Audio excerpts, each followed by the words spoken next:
Will you oppose all use of the CRA to kill life-saving safeguards? In the follow-up to that, are you going to oppose bills to eliminate the EPA or slash their budget? We've destroyed the Kalamazoo River. We're going under the Mackinac Bridge now without the proper controls for those pipes.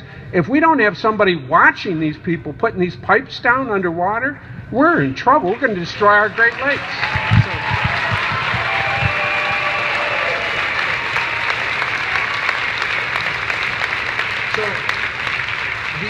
These CRA bills, I look at them one at a time and analyze them on an individual basis.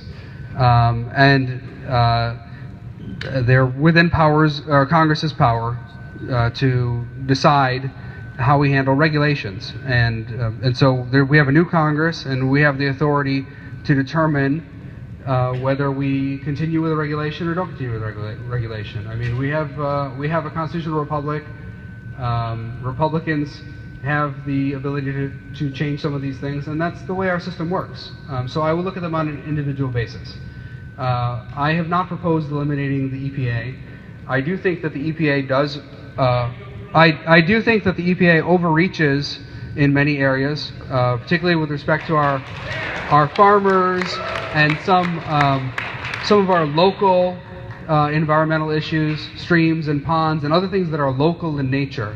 So the EPA should be used to deal with environmental issues that are broad in scope, that cover, that go across state boundaries, or maybe along the coastline. So we need to use the EPA appropriately and allow local control over certain other environmental issues.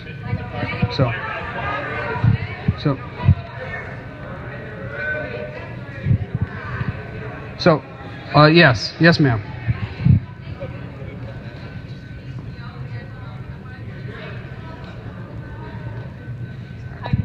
It's an honor. Many people in Michigan, including myself, have already become ill from wireless technology, including new electronic, sometimes called smart public utility meters. In fact, there's a bill in the State House, House Bill 4220, that will allow public utility customers the choice to keep an analog meter without having to pay extra to do so, which means there's growing public and political interest in this topic. S19, the Mobile Now Act, and HRES 53, which has a long name, expressing the sense of the House Representatives that in order to continue aggressive growth in the nation's telecommunications and technology industries, the United States government should, quote, get out of the way and stay out of the way, unquote.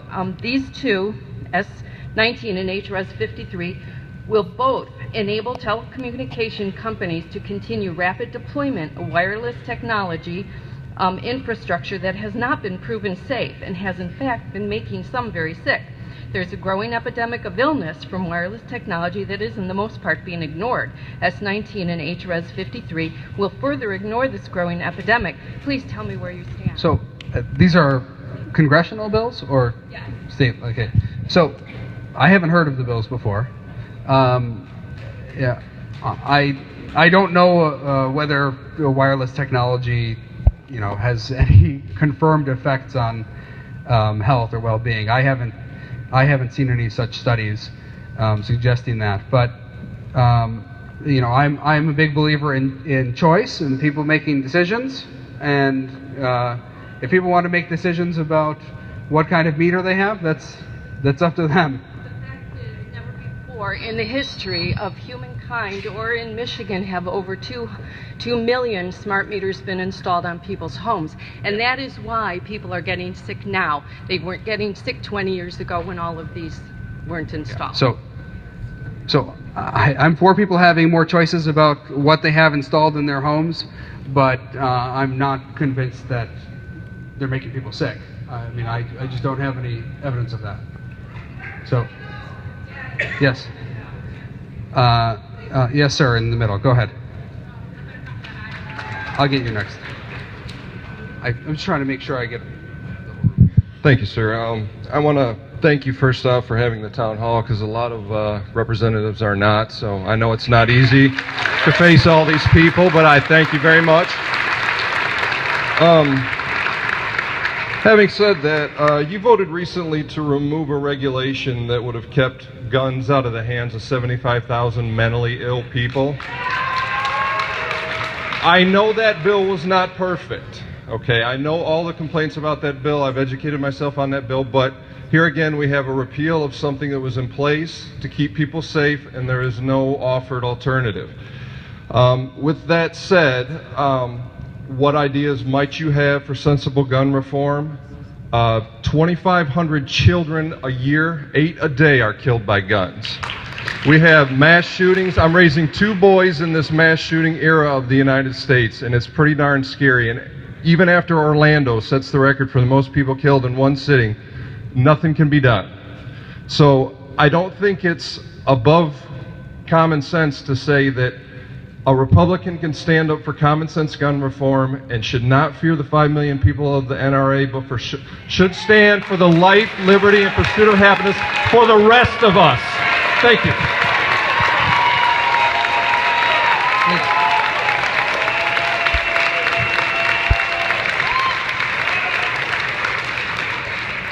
So, with respect to the regulation you're talking about, that was, again, an Obama-era regulation that said that people who have...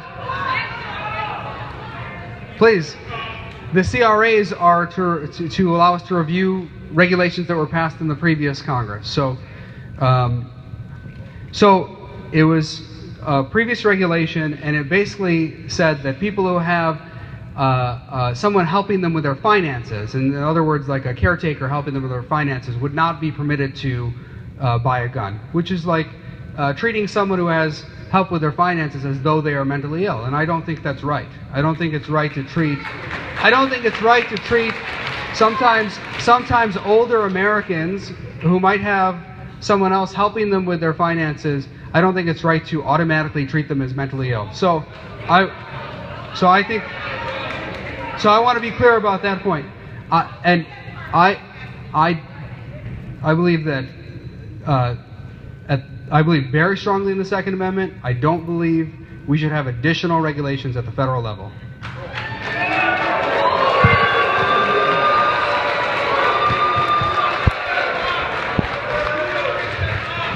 Yes, ma'am. Thank you. Yeah. So, I did answer the question. At the federal level, I don't believe we need additional regulations. I don't believe we do. We should enforce the existing laws, but I don't think we need additional ones. Yes. And gun crimes have consistently gone down over the years, consistently over the past 20 years. We're at one of the lowest points over the past 2 decades right now. So.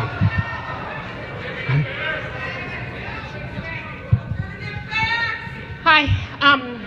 I too want to thank you for coming, because this would be really hard to step into. So a lot of your colleagues have not come, and we appreciate it. My name's Jackie Campbell. I'm not an agitator here for that reason. I've lived here all my life, grown up, work here. I work in a hospital, in the local hospital, as an ER nurse. I've been there since 1997. So all of these topics I see in the ER. That's where your most vulnerable population is. I'm here. I'm here to talk about immigration, and I will keep it brief. But I don't know that we have any undocumented immigrants here, probably because they're out working, and because they're probably really scared to show up here. Okay. So, with all the problems that we have in our community, which I see in the ER every day, lack of health care for thousands, homelessness and the lack of viable solution, daily heroin and opioid overdoses, gun violence, I'm really, really saddened and angry that the focus today is on going after undocumented immigrants.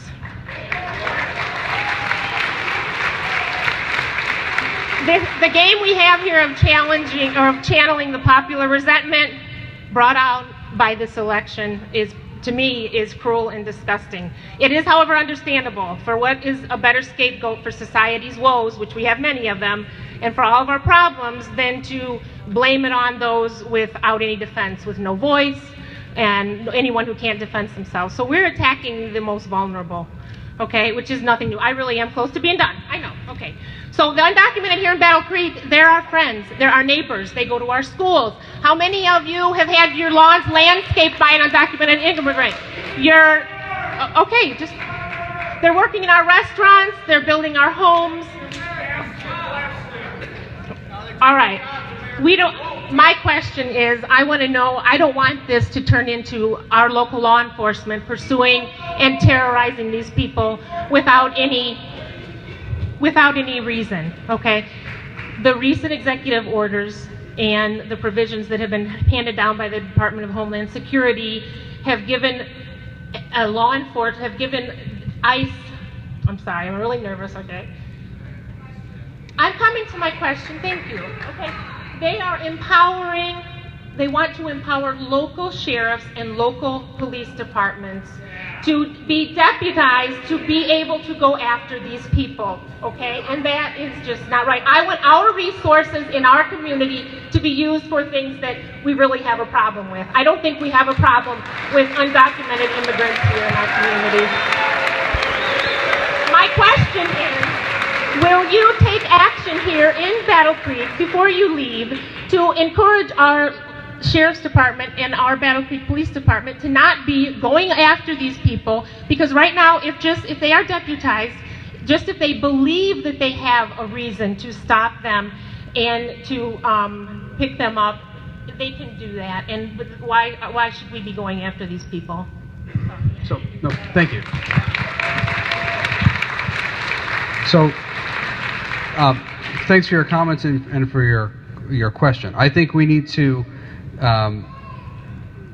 improve our immigration system. I've always been a believer in improving our immigration system. I don't think people should be coming here illegally.